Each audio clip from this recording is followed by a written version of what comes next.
Hi there. Are you ready? Put on your boots, put on your jersey, because we're about to strike.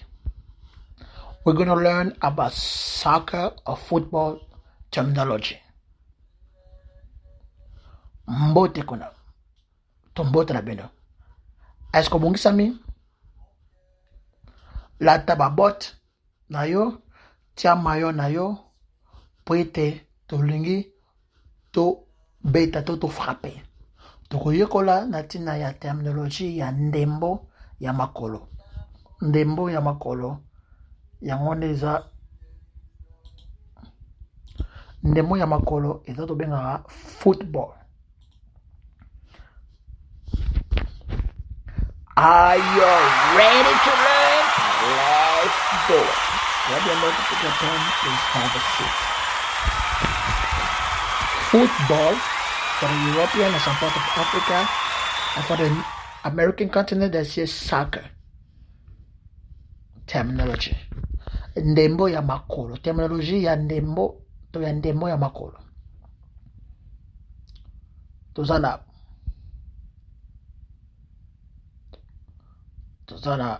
attacker. Attacker yaza attacker. Attacker zana Musani Oyo was an attacker. Is Musani Oyo Mosala na ezali ya kobeta bale liboso epai ya esika ya but ya adversaire ya mona adversaire wabeta ne pona ko créer occasion ya ko tiabi.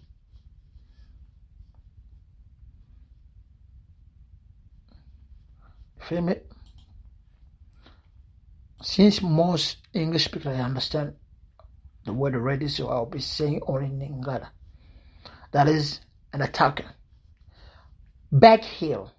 Back heel is a pass ya talon. Pass ya sima. O pesa na talon. Back pass. Pass ya sima. O pesi pass ya sima. Back pass. Ball carrier. Ball carrier za nani?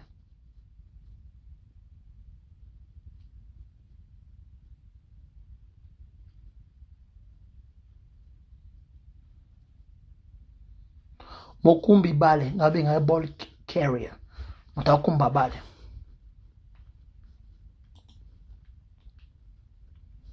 Bending the ball. Bending the ball. Kokumba bale. Kobeta bale libanda ya kati po ete etambola na nzela ya kokumbama. So what will be bicycle kick? Bicycle kick zani eza likambo ya kokamwa oyo mosani apumbwaka na asota likolo na mopepe na ndenge ya ko balusaba na sima pe ya beta kabale sima likolo ya moto na bango. Kombo yango ewuti na action oyo emekolaka makolo na bango oyo ezali lokwa mtu abeta lokwa mtu akumba velo nabenga bicycle kick.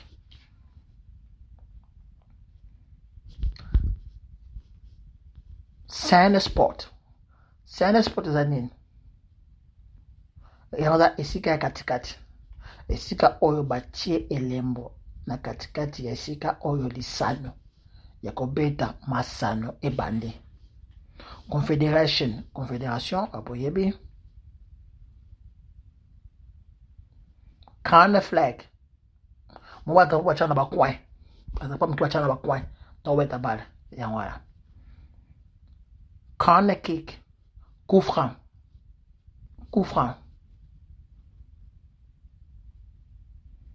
Dribble. Ko dribbler.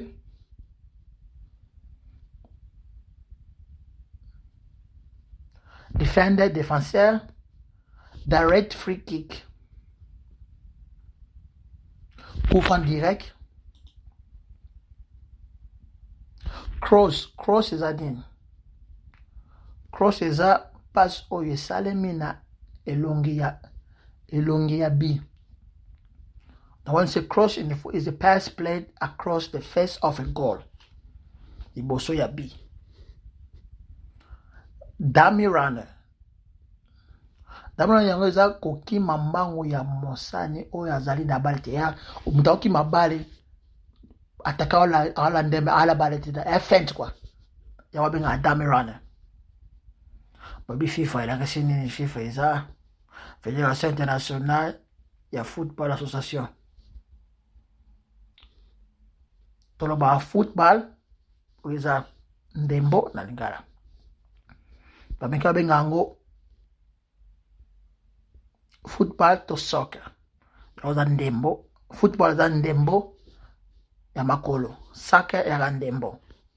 Free kick yango eza kufa oyo epesami na mosani ya opposition. Nga mosusu tango mosani asali mbei bato faute. Bakufa ekoki koza direct ou indirect. Ça na give and go. Voilà ici. Eyebani pe lokola ende. Tango mosani azali kopesa bale na moninga na ye ya equipe. Oyo mbala moko na touche moko asimaka bale mbala ma azongisaka bale na joie ya liboso da tic tac.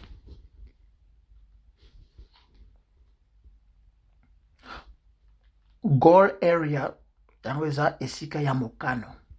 Etano ya rectangle oyo ezali liboso ya B.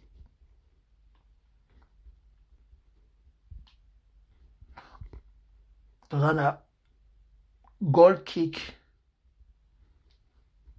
Kufra ya B. Kubeta na B. Na konto baka B et not B. Goalkeeper, gardien, goalie. Yoto benga goalie. Ya goalie. Kick-off yango eza ezwami na esika ya centre na ebandeli ya lisano. Na ebande ya demi moko na moko pesima ya kotia pi. Mutabaza na centre. Na katikati. Nyo benga kick-off. Midfielder eza mutabeta na milieu. Near post eza likonzi ya oyo ezali pene na bale.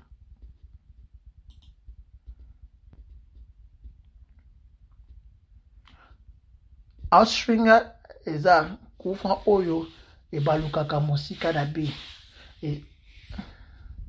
Dan toza na biloko, toza lokola.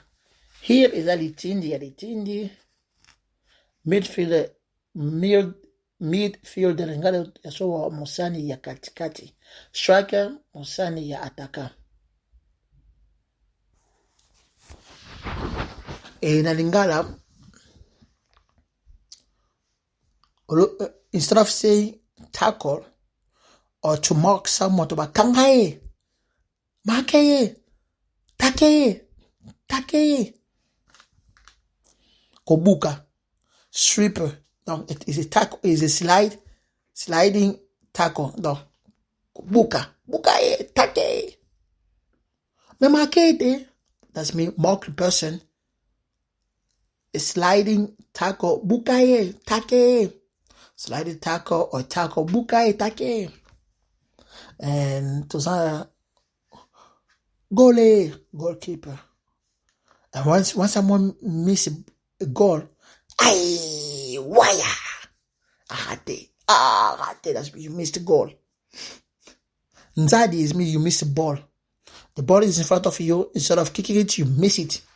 You're all being Nzadi. Akati Nzadi is mean he missed the ball. He or she missed a ball. Ngidi header.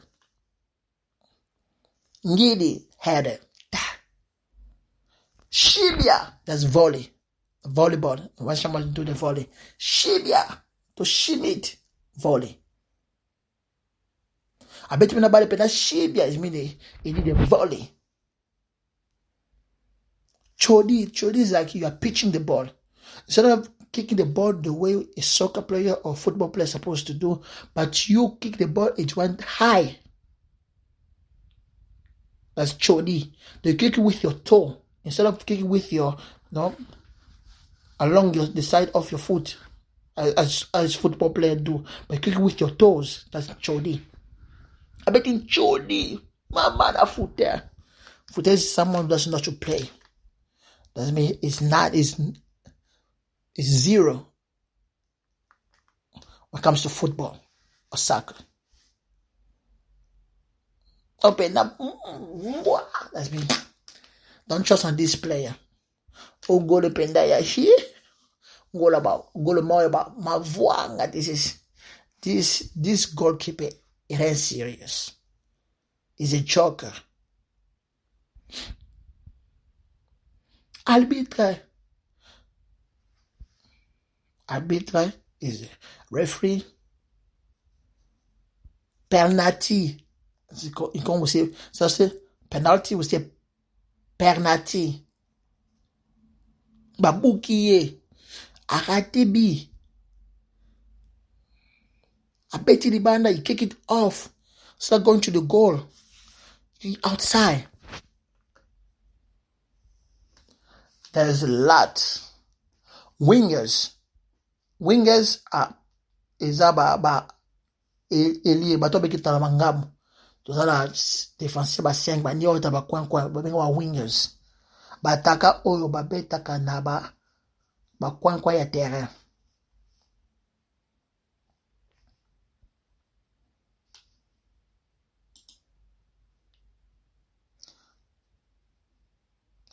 Man-to-man marking, more donc you're not adversaire.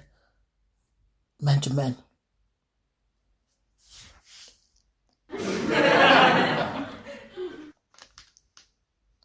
You like that? Yo, that was it. You have just learned. There's a lot terminology. You have learned some Congolese expression comes to football. In the today lesson, let's please you. Do not forget to subscribe, to recommend to others, to like and comment.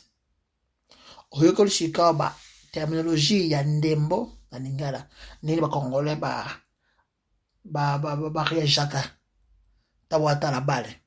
Ce qui était tout le seul de ces personnes comme ça te coacher là ba osa commenter, ko aimer, ko kabana ba susu et puis ko s'abonner. I will see you next time.